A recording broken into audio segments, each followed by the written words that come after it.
Munnayuganda eyalabise mu katambi nga atta munnansi wa Zimbabwe bwe yamutomeza emmotoka ng'enjega yavudde ku mukyala. Alaajanidde bannayuganda alikodinze akatambi ku WhatsApp ak'eddoboozi era n'awanjaga nti bannange abaana bange ebyange bikomye. Akatambi nkalina wano ngenda kuba nga kuzanyira ak'eddoboozi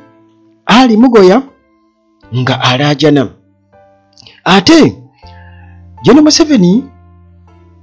okumwesembereza oba onoonya kukyayibwa akena amwegaana. Evelyn Anite y'omu ku abo abaali bakozeeko mu gavumenti ya General Museveni era naye bw'atyo ajeeko okukola ayagala kunyuka byabufuzi so nga ate munnange bannayuganda era nga basinziira ku kufa kwa Muzeeyi John B. Kazoora eyakuwandikira akatabo Betrayed by My Leader bwe batyo balumbaganye Museveni ne bamukakasa nti omusajja eyakwesiga wamulyamu olukwe n'omukijjanya nti era bw'atyo babadde nga ajjaakola abantu bonna oba oliawo abaamulwanirako nti tabasaasidde teyabasaasira yadde n'akamu oba teyababala nga bantu abaamuyambako baabamugaddako ekintu kyonna kubanga era yatutegeeza n'atugamba nti ye talina muntu yenna yali amuyambye yeyambye yekka paka awo naye neyeerabira temunnange ku ngalo ze kuliko abannayuganda abaafa mu lutalo myaka 5 nga bafa eruweero baafiira ddala bangi ennyo kati ate ba Northern Uganda nabo n'abatandikako ng'amaliriza wansi eno nabo bwe batyo munnange n'abatwalira olweje era ne wabaawo akikomentingako mu ngeri eyo. Kale munnange wano ku Uganda at large nga bulijjo bwe tutyo tuba twagala okubeera nga tuyita mu bintu ebiriwo ebya bulijjo bye tulabako kubanga Uganda yaffe ate yaddala tetwagala kubeera nga ate tunonooza nnyo oba nga tulowoolereza nnyo anti nabagamba nti gwe wuliriza buwuliriza ojja kusobola okutegeera amakulu ku ebyo ebyaliwo ebiriwo n'ebyo ebirijja. Okay, mu mikozese nga bulijjo bwe ntyo munnange nziguse kakati tutandikire ku munnayuganda Ali Mugoya. Ono yalabise mu katambi ng'avuga emmotoka eya Ford pickup era nga enjega yavudde ku mukyala eyavuddeko kubeera nti nno yasunguwadde Ali Mugoya natta Emmanuel Mahamba munnansi wa Zimbabwe. Yamutomedde nga bw'amuyitaayitako bw'atu bwadde emabega n'amulinnya nadde emabega nga balikodinga ku kamera abaabaddewo. Kakati munnange bw'atyo n'ateekako kakokola atondeeka nnyuma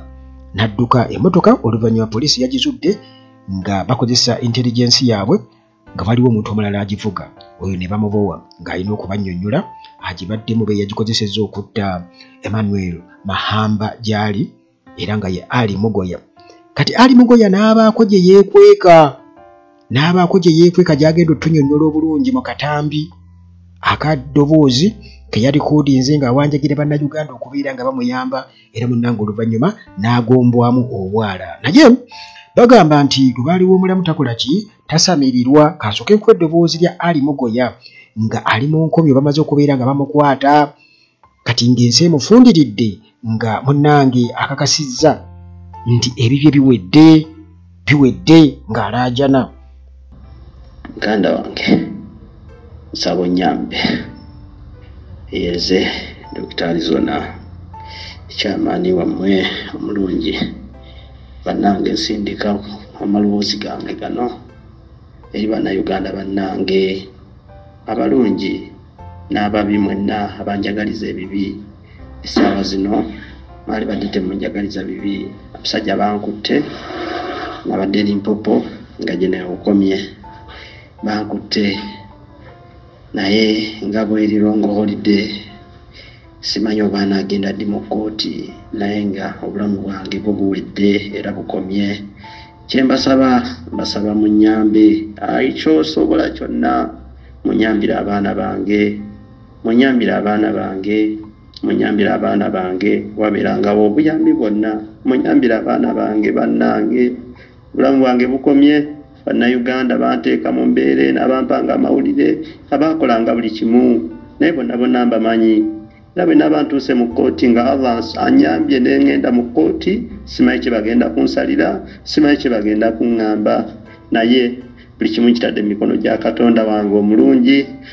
abo n'abo abalungi abanjagala n'abatanjagala mwenna suubira ly'essanyu lyammwe abanjagaliza ekigo nakituuseeko era ndi wansi basajja bannina komera lyendi musirimanyi siina ssimu naye waliwo wano eyalina akasimu kano kendikodingiddeko ennamba mbadde njirina mu mutwe ennamba yo muganda wange naye byebyo mubategeeze bonna abanjagaliza ebibi ndi mu kkomo Hillside View Apartments kyekifo ekitegekeddwa obulungi eri gwe wenna eyandyetaaze okubaako w'opangisa okusula okumala ennaku engere. Ekifo kino kirimu buli kimu oba oyinza okugamba kiri fully furnished. Kirina free wifi, parking nga ziddala ate nga ya bwereere. Apartments zino zizimbiddwa ku mulembe anti munnange bw'ogipangisa obeera ng'ali mu makaago tolina kiweetaaga kwetikka kutwala oyagala kwefumbira buli kimu mwekiri ate nga ne ba caretakers babaawo okuweereza. Security y'amaanyi emisana n'ekiro. Kifo kisirifu ekiyinza okuwa emirembe okuwummuliramu ate nga n'omulirwano gwa buvunaanyizibwa. Hillside View Apartments zisangibwa ku kyalo Janyi ku Kyaki. Bw'eno munnange ava ku Entebbe Airport ovugirawo eddakiika 25 zokka olubootuuka ekitende Kajjansi n'ovugirawo eddakiika 8 zokka okutuuka ku Hillside View Apartments. Bw'oba ova Kampala ovugirawo eddakiika 25 zokka ate gwe munnange ava e Munyonyo Kinyana Mpindi kubanga eddakiika ziri 10 zokka. Emiwendo gikkirizika ate nga gyakuteesa. Kuba ku 0704 13 19 99 oba 0770 oyo ye Ali Mugoya nga alikodinza akataabi ka WhatsApp olwo akasindika akatusindikira ennamba agirina mu mutwe bw'ati yokka ayagala abantu bamuyambe omanyi kati ensonga ye eri controversial nnyo kwegamba bwetutunuulira ebintu nga bwe biri omanyi kati wano e Uganda tulaba waliwo abantu abamu kati nga abakanyamunyu atta omuntu n'amala mu kkomera ne bamuwolereza banne ne bakulaga nti bo waliwo abantu abakulaga nti bo omuntu bwe takola nsobi ne bw'abasse muntu waakiri babwatanya era ne bamugiraagira bwe batyo nga oluvannyuma lw'okumala ebbanga eddene wabweru ne bamusibayo emyaka mitono nnyo era nakati ali wabweru ali abutaala wano e Uganda. Era waliwo n'abantu abamu nga bo tebaliva mu bantu baabwe kati baliva mu bantu baabwe kakati we twatuuka ebintu si byangu muganda wange si byangu ekyokukola kyekiriwa eddoboozi erya Ali Mugoya muliwulidde sijja kugamba kino oba kiri muganda wange ebyo oba oliawo nange biba byensusseeko kakati awo kitegeeza nti kubanga ye atukakasiza nti waliwo ababadde bamukubira amasimu nga bamubuulira kino nakino kitegeeza nti akyalina badiehards be era nga bw'ayogedde abatamwagala n'abamwagala n'ebirala. Kale katumusabire n'omwoyo gwe mugenzi ogwa Emmanuel Mahamba bwe yasse naye tumusabire ne famire ye tugisabire abaana be kuba bali innocent tebalina kye bamanyi. Tunaagamba ki? Kale munnange nga bwe tukyabirowooza bizibu naye teweerabira aba maintenance palace we bali nnyo ku lwa solar systems ez'omulembe ate eziri ku level zonna bw'oyagala emalayo amasanyalaze ogaveeko geerabiri bagirina aba maintenance palace bagirina oyagala just teekako kompyuta yo n'obuntu obutonotono olabe nabyo babirina oyagala just mataala TV bagirina gwe kyoyagala muganda wange aba maintenance palace solar systems zonna bazirina balina ebyamasanyalaze balina ebyamazzi ate balina n'abasobola okukuyambako okubeera nga babinstallinga tiimu bagirina okwetoloola eggwanga wonna gwe wooli bakubireko bukubizi aba maintenance palace bagenda kuba bakutuukako okukosa ne dokita ow'omulembe waali dokita qualified doctor ate dokita ali talented abamugezezzaako bamumanyi bamwasimula bugolo mu Luganda oba ekyo bakiyita batya anti bayinza okugamba omuntu ayinza okugamba wano nti embwa eyo erina ssente omusiru oyo alina waliwo n'ebigambo bye bakozesa bagamba ate ne basukkawo bayinza okukozesa ebigambo ebimu wano bye siyagala kukozesa naye nga batera okubikozesa abantu ne basavuwaza naye nga basavuwaliza mu bintu byennyinyaza omuntu ayinza okujagamba kati genzo gamazi oyo naye ekyo kibyena sorry nga awaana buwaanyi kale muganda wange bali oba dokita gwe muyite byonna byosobola okumuyita naye nga ye yinza okugamba nti omusiru oli yakola research n'akowa bukooyi ate nga muganda Katonda yamuwa obwongo asobola okuwa eddagala okusinziira ku kiki omunnyonnyodde nkugamba nti oli yasoma okutabika kola research n'amanya nti kino bw'okigalana kino na kino ono ali ku level eno bweti ne bweti kuza ku byannyonnyodde kati tuyita wano ye musawo gwenkunyonnyola nno dokita ali talented ali qualified ate nga talented Katonda yamutuwa. Okay, Timo Property Consultants Limited nabo webali oyagala tunda ttaka oyagala gula ttaka italiko ndolito balina abazimbi ab'omulembe balina ennyumba ezaggwa bw'olina ennyumba yagala gikola maintenance bajja kusindika ttiimu ey'abakugu bagikoleko bulungi nnyo ate ku ssente ez'ensikoziko oyagala nakapulaani koyagala kazimba ebizimbe tebalina kizimbe kye batasobola kuzimba era bazimba ebizimbe bingi nnyo mu kibuga wano Kampala n'omuliraano n'okwetooloola Uganda yonna aba Timo Property Consultants Limited ennamba zaabwe bwe ziri awo. Okay, munnange tumaze okuwulira Munnayuganda alaajana kagamba sitaani yamukemye obusungu obutali bucontrolling mwino controlling obusungu kakati munnange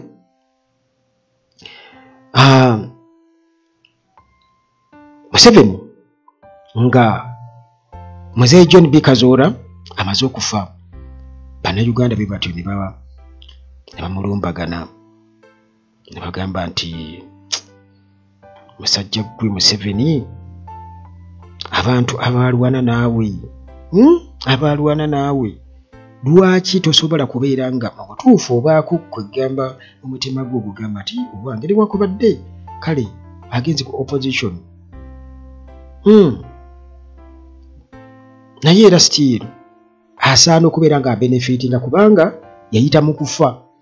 naye oba oli awo waliwo nange kubanga General Museveni ekizibu kyalina teyeesalira nsobi yadde yaba mutuufu 10/10 talinamu gagamba oba mbeera egamba nti however naye nange ndi muzibu omululu gwampitirira ekyo ye takirina wabula ye mutuufu ye ali ku kituufu abasigadde bonna gwe tosobola kumuwabula nga era tibuhabulwa bwekiri tiri erinnya lye tosobola kale kwegamba ekyo okiraba nti si kya buntu omuntu oyo taba muntu abaaki taba muntu kubanga bw'oba tokola nsobi osooka weebuuze bannange lwaki baate bano abankampeyiningira lwaki batuuka okubeera nga tebakyakkaanya nange lwaki kubanga Mzee John B. Kazoora yali ku university mu biseera ebyo bwe yeeyungira ku General Museveni era ne mu kalulu ka 1980 mu kampeyini ezo Mzee John B. Kazoora yali musaale nnyo ku kampeyini gira General Museveni kale bw'atyo munnaye Kazoora afudde ku myaka 67 ku lunaku olwa Easter ku Sande era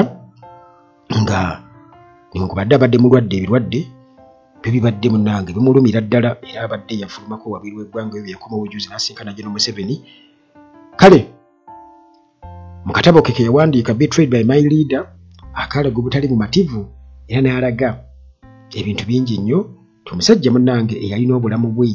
nga era bujjudde essuubi ng'ali ku university mu biseera ebyo ne yeeyunga mu mutawo lw'omunsiko olwatandika 1981 mpaka 1986 bwe lwayita Museveni mu buyinza kakati nti newankubadde yayiwandika akatabo kano nti kyekyalibadde kiragira ddala nti mu butuufu yali alaze obukakafu obulaga nti nno tewaaliwo demokulasiya na nkola y'amateeka oba nfuga y'amateeka nti okusinziira ku kye baalwanirira tewaaliwo value ya revolution freedom nga tagiraba kale bw'atyo n'asalawo n'awandiika era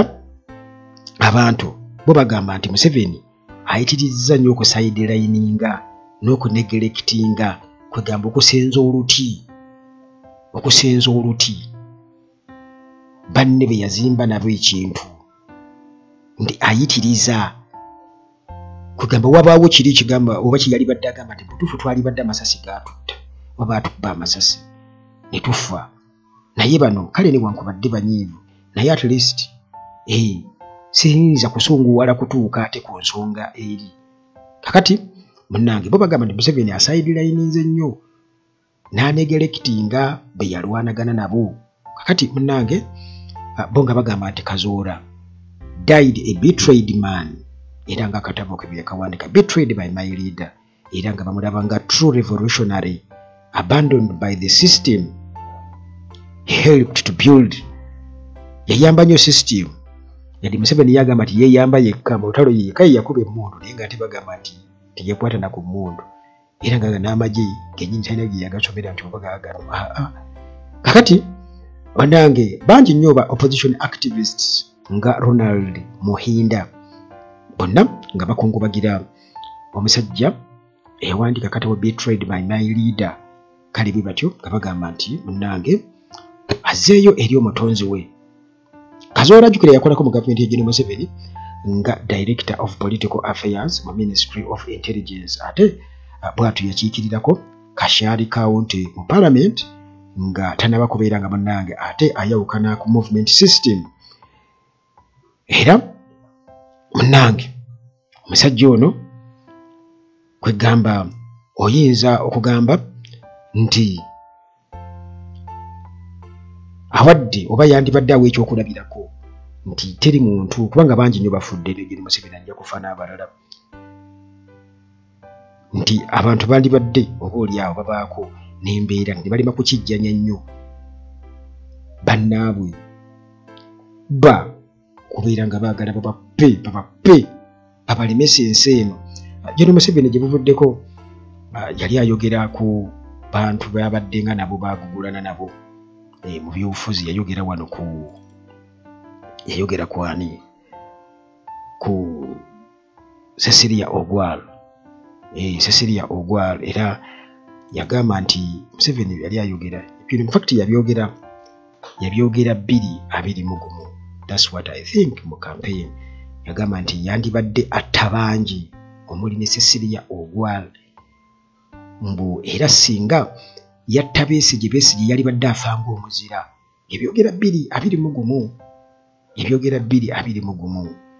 nti yandibadde attabangi kugamba olaba nti General Museveni okumuwakanya kimubeera ku mutima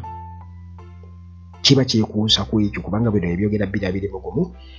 bwe yali ayogera ku political tension wano mu Uganda kubonkenga obuliwo mu byobufuzi era nga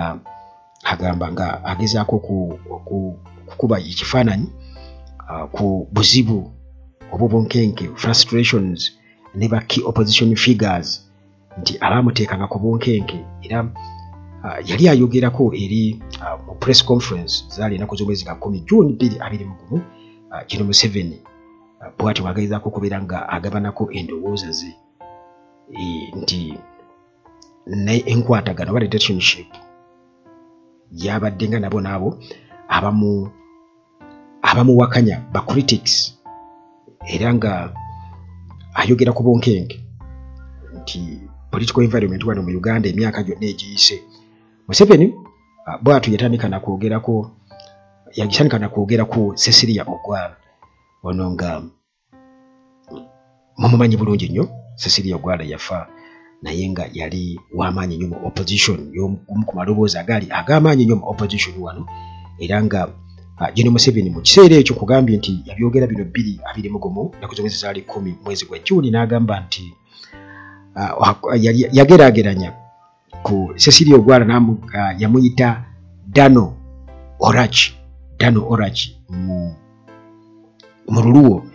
kiba kitegeeza bad woman ky'omukyalo omubi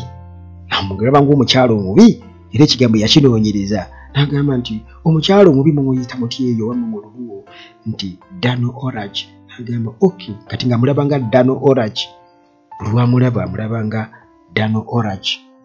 kakati Museveni nga annyonnyola nga agamba nti nno Ogwal yali kagamba buli kaseera anokolayo ebibi mu gavumenti byayogera era nga buli kaseera awulira eddoboozi lya Ogwalo nga lyogera era nga mu kaseera ako kyamubeera kizibu nnyo okubeera nga akikkiriza. N'agamba nti gamba ng'abalaba ng'abo booli awo bye yali baddaanyiga kaga nti tufa singa mbadde waakunyiga awo naalitandikiddeko. Kakati era bw'atyo yayogera ku Dr. Kizza Besigye mu kiseera ekyo eyali key rival eyali omu ku abo okugamba eri asinga okubeera ng'amuvuganya mu kiseera ekyo mu biseera eby'emabega kubanga mu 2025 ate Bobi Wine ye yaliwo. Kati bw'atyo yayogera ku Dr. Kizza Besigye yamwogerako ng'agamba nti bano bonna baatandika okubeera nga banokolayo ebizibu oba ensobi eziri mu gavumenti era bw'atyo Museveni ng'amaze okukizuula nti oba oli awo yandibadde abasayirensinga permanently n'abazikiza obutadda naye mbu oluvannyuma yakizuula nti singa atta nga Dr. Kizza Besigye mbu ate Dr. Kizza Besigye kiba kigenda kumufuula omujulizi aba agenda kufa ng'omujulizi nga Mata kwegamba n'agamba nti fakti yagamba nti if I had killed Dr. Kizza Besigye he would be a hero in the eyes of the people. Kwegamba ekyo nakyo nga akitunulamu akiraba n'agamba naye kituufu n'alimukoze eki n'alimunyize naye ate ajja kuba muzira eri amukandi yalibadde yamunyiga mu biseera biri kubanga Dr. Kizza Besigye emirundi mingi nnyo asavayivinze nnyo okubeera ng'anyigwa n'essaawa eno era bye bizibu byakyalimu kubanga legase ye nti oba oliawo ne tension eriwo essaawa eno still nti egabana ku maanyi ge yateekawo. Kakati yejja no Museveni n'agamba nti ndo kati n'agamba waayi kambeesonyiwe kambeesonyiwe era n'abeera nga kwegamba alina engeri gy'akiyisaawo mu ngeri ye abeera mwegendereza nnyo kozesa magye ge bwe gasobodde ne gakola kye gasobodde okukola mu ngeri yonna. Kwegamba nti abo bwe yalwana nabo nti bakati bw'otunuulira nga Dr. Kizza Besigye nti abo yakola ki yalwana nabo mu nsiko era nga abantu babalabira ddala nga banne nti oba oli awo ne bwankubadde nti baali basazeewo okubeera nga bayawukana ku mugendo nga bamaze okubeera nga balaba nti mutuufu ebyabalwanya kubanga bba ensonga yaabwe yali emu nti ebyabalwanya ate byebiriwo tebalaba nsonga lwaki bannayuganda baafa bangi ne General Museveni ye buli kaseera aba akulaga nti ye mutuufu. Kakati abantu ku Kazoora bwe batyo ne babeera nga bamunenyeza bagamba nti ayitiriza nnyo okubeera nga banna abasenza luti yabasenza nnyo oluti n'asembeza ate abo mbu abaalinnyira mbu ku Ntebe Road nti bali be yava nabo eri mu lugendo luno nga bamwetikiddeko n'abasuula mbu abanegerekiti nze tabayambye banne tabayambye kugamba yagoberera kimu nti bampakanya n'alema okutegeera lwaki bamuwakanya bw'akitegeera nti lwaki bamuwakanya kubanga okulwa mu buyinza nga bwaluddemu tekyali ku bugundiirwe ku agenda yaabwe. Kati bukiba nti tekyaliko kitegeeza nti ye okweyagaliza okukyusa tamu limits n'ebirala ekyo munnange kiyinza okuba nga kyavaako obuzibu obw'amaanyi ye kyalaba nti yali ateekeddwa kati yali mu kufuna sense eri egamba nti naye newankubadde naye abantu bano twali nabo mu nsiko sisaanye kubasuula sisaanye kubeera nga mbakijjanya kambalwe eddembe lyabwe bo nga bo nemekubeera ate nga mbalaba ng'abalaba ennyo kubanga nga Dr. Kizza Besigye be banzijanjabanga be baakola ki kale kugamba baabonaabona naye naye gwe baabonaabona naye muganda wange bagamba nti gwowonya ki eggere yali kusambya. Kakati munnange mu mbeera ero efaanaganako bwetyo kugamba tutunuulira embeera kakati nga ba Anite Evelyn Anite nti bano babadde b'amaanyi nnyo era nga beenyumiriza nnyo General Museveni babadde b'amaanyi ku myaka emito era nga Anite yawulirwako ng'agamba nti nno tulina amagye naye essaawa eno we twogerera Anite akutegeeza nga bw'agenda okuva mu byobufuzi era wadde ensonga ze nnyingi nnyo agamba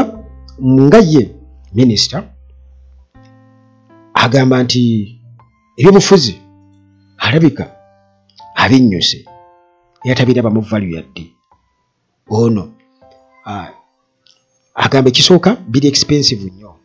bw'obisaasaanyizaamu ssente nnyingi nnyo ate nga tebiriimu bweruufu yadde. Aga nti political world ejjudde makuuli gokka gokka, ejjudde makuuli. Naye kati bino byonna oba oliawo tebyandibaddewo kutuuka ku leve eyo, kubanga ne Anite ebbanga lyaweereza mu gavumenti ya Museveni ti gavumenti eyalibadde yakyuka nadda nga talemera kusengejjero kufuuka wankindo. Kakati bwatyo nga tutegeeza nti I'm done with the politics, ebyobufuzi mbinnyuse. Era agamba nti olunaku lumu okumanya ebyobufuzi biri expensive yasaasaanyako ku obukadde 5. Agamba naye yabuspendinga mu wiiki, si mu lunaku lumu, yabuspendinga mu wiiki obukadde 5 mbu ng'akola mirimu gya byabufuzi. Era n'agamba ekyo tekiri nnomo, obukadde 5 mu wiiki egi. Kati Anite ono jjukira nti yakolako nga State Minister for Environment and Privatization, bwatyo nga atunnyonnyola nti politics mu Uganda eri expensive nnyo, politics ali expensive nnyo. Era nga agamba nti nno abakulembeze basuubira okubeera nga basaasaana ssente nnyingi nnyo okusobola okufuna obuwagizi, ate nga oba oliawo nti returns ziba ntono, z'osuubira okufuna zisobola okubeera nga ntono nnyo. Naye abantu era still bo nga boogera ku bintu bingi, bamugamba nti kale newankubadde ng'oyogera bw'otyo naye era omaze kulya. Nejjukira nti Anite abadde nga ajja olumu ayogera ku by'enguzi, era agamba nti si kyangu nnyo kulwanyisa nguzi mu sisitimu eno eya General Museveni. Naye nga jjukira sisitimu eno be bazze nga bagiwagira okubeera nti nno kakati we yatuuka n'evunda, ate General Museveni ye tali ready, yakulaga buli kaseera nti yasaanidde era yaliwo, tali ready ku backing down, nti bino ebyenguzi byonna baagala okugiriigalayizinga, nti ne bw'aba agiwadde abantu balina gikkiriza kugyempulesinga nti weebale nnyo, enguzi erina okuweebwa. Kubanga wano bwe tuba tufuna number 1 suspect mu kuwa enguzi General Museveni kennyini, kubanga ono ye ate awadde enguzi n'asukka ne we yandikomye n'atuuka okukyewaaniramu. Ababbi n'ababaakinga tukanogamba IGG nti tokwata bantu babbye, tobanyigiriza nnyo kubanga bajja kukwata ssente bazifulumye wabweru w'eggwanga, baleke hotels z'olaba zibazimbye wano, ssente ezo zibabba eri ne bazimba wano, kati tobanyigiriza nnyo. Aba UPDF bo baveeko ba officers abo bo tujja beekwataganyiza ffe nga ffe. Ndowooza okitunuulira okiraba nti General Museveni ye corrupt figure number 1, kubanga enguzi agiwa kyeri ng'ensi yonna ekola ki era bati n'akyewaaniramu. Kakati mannange Anite nti akozekoze bwa bizinesi bwe, ebigako yagamba nti alina factory yekola sabbuuni eyo n'ebirala, naye kimuvuddeko awaddewo saga ey'obuwumbi 28. Wabaddewo bribery scandal ey'obuwumbi 28. Kati ebyo nga bimaze okubaawo kubanga abadde kyava ave mu America ng'agenza okusoma weeks 3. Kati mu kukomawo okwogera bino abantu bakirabanga oba oliawo okusalawo okubeera nga nnyuka ebyobufuzi kyavudde ku scandal eno. Kakati ye agamba nti ayize lessons, omukyalo ono agamba nti ayize lessons, yadde nga tanawa details nnyingi nnyo okubeera nga awa ensonga lwaki ensonga eno ey'okuva mu byobufuzi agiremeddeko. Naye agamba nti ebbanga lyamaze mu byobufuzi ayize lessons, system butya bwekola, era yalaba nti mu butuufu yandibadde abyesonyiwa n'amovinga on. Kati abantu abamu ne bamuwaana ne bagamba nti ye kale waakiri ye asobodde okukitegeera nti ne ba officials ba NRM bangi abatembeeta General Museveni abo bonna abaawagira naddala term limits ne togikwatako age limit, nti bandibadde bategeererawo ne baresigniningirawo kubanga bakitegeere nti baakola ensobi ennene ennyo, baakola ensobi ennene ennyo. Kati Anite bw'aba yasobodde okubeera ng'akiraba nti okusinga okubeerawo ng'ekisiikirize olimese enkyukakyuka nti beetaaga abantu ng'abo booli awo abali honest nti bakitegeere era ekintu okiviiremu ddala oleke ebintu bigende mu maaso era nga bo bakiraba nti singa kati ekintu ng'ekyo kikolebwa ng'ani tebwakyogera nti bannabebufuzi abaana ne bavaayo ne bakitegeera tebalina kyebakola okuleka okukosa obukosa Uganda mu bubbi n'okulya enguzi kyebafacilitatinga okusinga okuweereza abantu nti osanga ebyo yeyali badde entandikwa ey'enkyukakyuka mu Uganda kuba Gen. Museveni agenda okulaba gundi abivuddemu ne gundi naye kale kwegamba newankubadde agenze naye era agenze alidde era abantu bagamba nti alidde ekimala emyaka gy'amazeemu emitonotono alidde ekimala kati essaawa agenda ali omunyago gwe kale era nga bo bagamba nti damage gyakoze nnene nnyo nti oyinza okwesanga nti okuddaabiriza damage gyatuusiza ku Uganda nti kiyinza okuba nga kitwala ate amaanyi mangi nnyo kubanga bano be bayita egirimiti skando okukusa ebisanja kati bwe baba ng'essaawa eno kintu kibagezzeko bakirabye kiba kitegeeza nti nti bajja kumwerabira ng'amaze kufa bo be bagamba abantu bajja kumwerabira ng'amaze kufa kubanga bano be baaleetera ddala embeera okubeera nti esajjuka mu Uganda n'okutuuka wano we tuli nti buli bw'enguzi babufacilitatinga kakati munnange newankubadde bo aba NRM bakugamba nti bo bakyali nnyo ku meyini era tebagenda kubeera nga bato bagisuula bakyali nnyo ku meyini kakati bwe tutunuulira Gen. Museveni tugenda mu 2026 era nga waliwo olukwe lunene nnyo oba oli awo mu kugezaako kuwudiisa abantu oba si kyo nti ekibiina kino ekya UPC oba ebibiina ebirala byonna ebibadde bimiiting oba bibadde bikukuta ne NRM mu nkukutu anti NRM ne Museveni byanjawulo ebibadde bikukuta ne Museveni mu nkukutu ebibiina ebyo nti weesanga ng'essaawa eno ndowooza bimaze okubeera nga bikitegeera nti singa biremera ennyo ku Museveni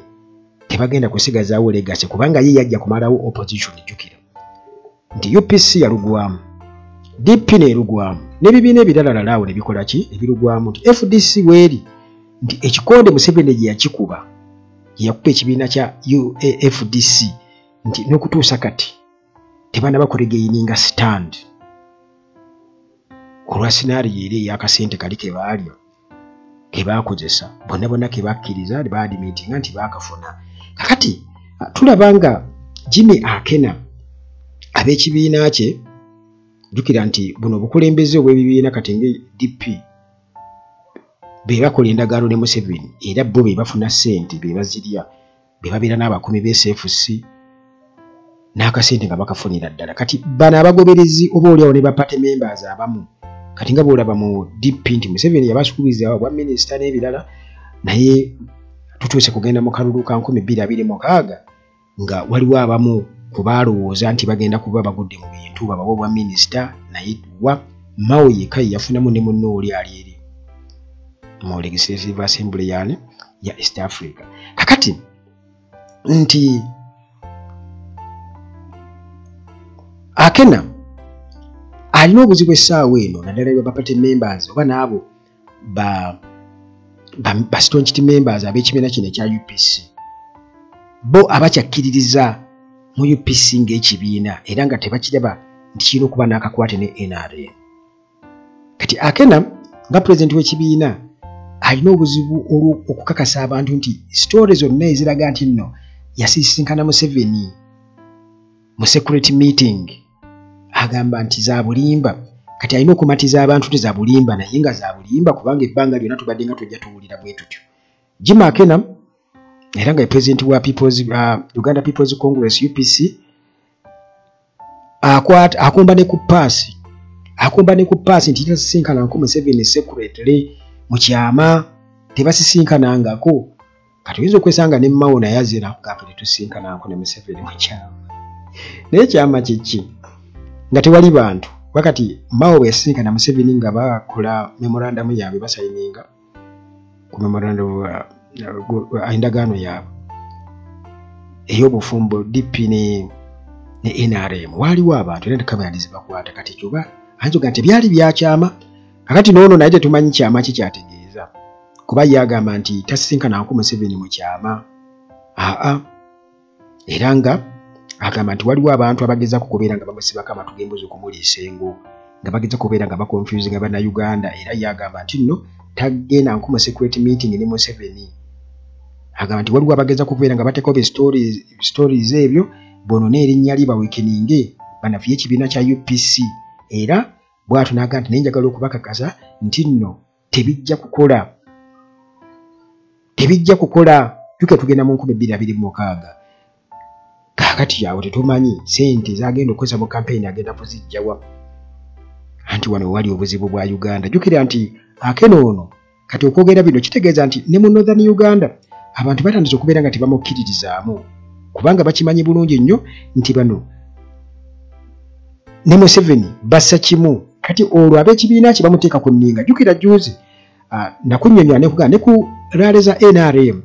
weesanga nti nno gwe yogera ku Nuupu oba ku Bobi Wine bajja kuŋŋoola kakati bano baakena bafunye obuzibu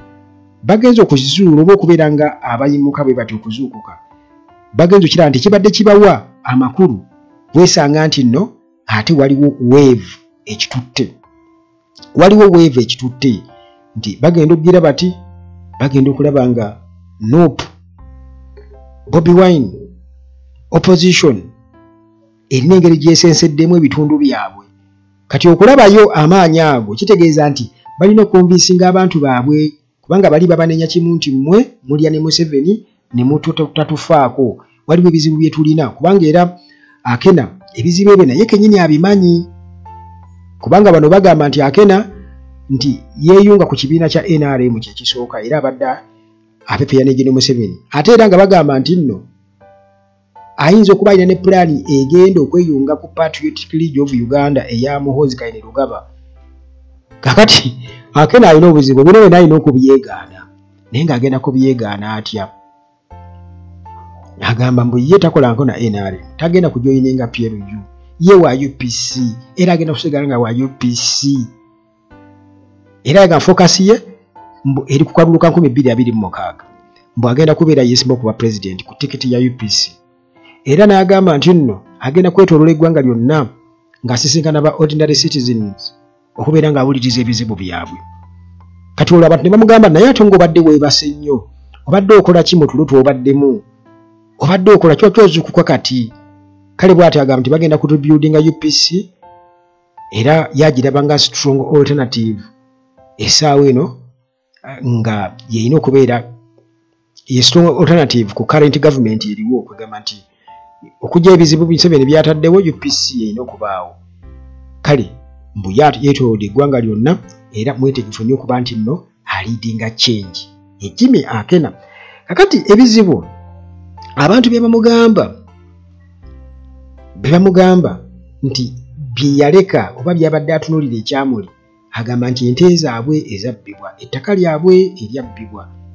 n'essuubi tebakyalina tukira nti tubadde nga tujja tubagamba nti Museveni ng'amaliriza olutalo wanero wansi olamira emyaka 5 kuva 1991 paka 1986 nti wano olutalo lwali luggwa ate Museveni n'aluwolekeza abantu b'omu mambuka kati bano baabonaabona nnyo koni n'ebirala baabonaabona nnyo era ente zaabwe ne ziba zibba nti ettaka lyabwe tukira nti babateeka mu IDP camps nga badduka koni Katonda babasindikira babbulooka ne batandika babagenda bagulako ettaka era Salimu Sali yakakasa n'agamba nti ettaka limwogerako kuli abalaalo lyabaani ettaka twali bagulako dda nti gwekulaba omuntu ng'asiisiddeyo wangulu gw'olowooza nti aliyo ayamba kakati munnange bino byonna abantu bamugamba kati naye kennyini abagamba ate byayagala okubaddiza mbu ente zaabwe ettaka lyabwe n'essuubi mbu ayagala abibaddize naye bo munnange bwe batyo openly mu lwatu bwe batyo nga bajja bamugamba nti okusirika ebbanga lyonna ng'ate bamulaba alina akakwate kanene nnyo, alina contact nene nnyo ne ba government officials mu gavumenti ya Museveni biri questionable. Kati yabaga mukakkane mwe temumanyi bukodyo bwange. Kakati newankubadde yagamba nti baleme kulimbwalimbwa mbu tasobola kutunda kibiina kyabwe, naye bo bamugamba ekibiina ate n'okitunda emeka. Leka tulimba nti oli mu kiguma yebugumya, kuba yabagamba nti ye byonna byakoze bibadde byakugumya kibiina. Akena bw'atyo munnange nkugambye nti agenda kujja 2026 yakiremerako, era yaga nti mulinde bulinzi actions ze mulabe nti ezo eŋŋambo muziveeko. Naye General Museveni kwegamba awo mukazannyaako akukubeera nga aleeta abantu abo, kuba kimanyi nti Akena kyagezaako kuba nga aseebenga kikitiibwa ekyamutwalibwako nti agenza okuzuukuka nga waliwo abaana abaakiryawo edda nti opposition awo ge maanyi gaayo nti already NUP etandise okusenserera ddala, era gwe bw'otunuulira kati nga Bosmik Otim mu Northern Uganda mu kugezaako kuba nti nno bakuba enkuŋŋaana ng'avumirira Bobi Wine nti teyalivumiridde Bobi Wine gy'atalina maanyi. Naye kati bamaze okubeera nga bakitegeera nti already Bobi Wine NUP ne mu Northern Uganda, West Nile ne waala yonna abantu baatandika okubeera nga bagitegeera. Kakati obuzibu obuliwo nti okwawulayawula mu mawanga kiyinza okuba nga kyekimu ku ebyo bye basinziirako okubeera nga banafuya abantu. Kuba kati Akena newankubadde ayogera ebyo, naye evidence very soon ate era iweeri egenda kweyongera okubeera nga epayiringa nti omulimu bagukoze, bageza kukubuzabuza bannayuganda, naye bannayuganda balaba nti n'abantu be bennyini nnyini batandise okubeera nga bamuwakanya. Ng'era bw'okiraba nti we twogerera essaawa eno ne mu Western Uganda drone zaatandika okugendayo. Mubadde mulowooza nti bazi tezibaddengayo drone mu Western Uganda, ne kati drone gye zirera zisomba abaayo olw'ensonga nti bakizudde nti newankubadde okuviira ddala ku mulembe gw'omugenzi Tumwine nga bagezaako ku describinga NUP wa people power nga red movement, nga bagamba nti eyo kanywa musaayi, mulaba kala ya red kuyiwa musaayi munnange. Ate ovulo bagenze kukizuula nti waliyo abazambalira ddala paka eri ku booda ya Congo, Kasese wa yonna mu Bunyoro yonna bazambala. Kati ne bakitegeera nti bano bafuna percentage eya wano gye balina eno, ne bagenda mu Northern Uganda ne bagira wano bwe batukuba wano mu central mu Busoga ne batukubira ddala, kitegeeza nti babeera batukoze eki, batumaze. Kakati drone zatandika okubeera nga zisomba abantu mu Western Uganda, era ababuzibwawo babuzibwawo. Sigenda kubeera nga nsukkako wano ate tusinkane mu mboozi zaffe wano ku Uganda At Large nga bulijjo. Akome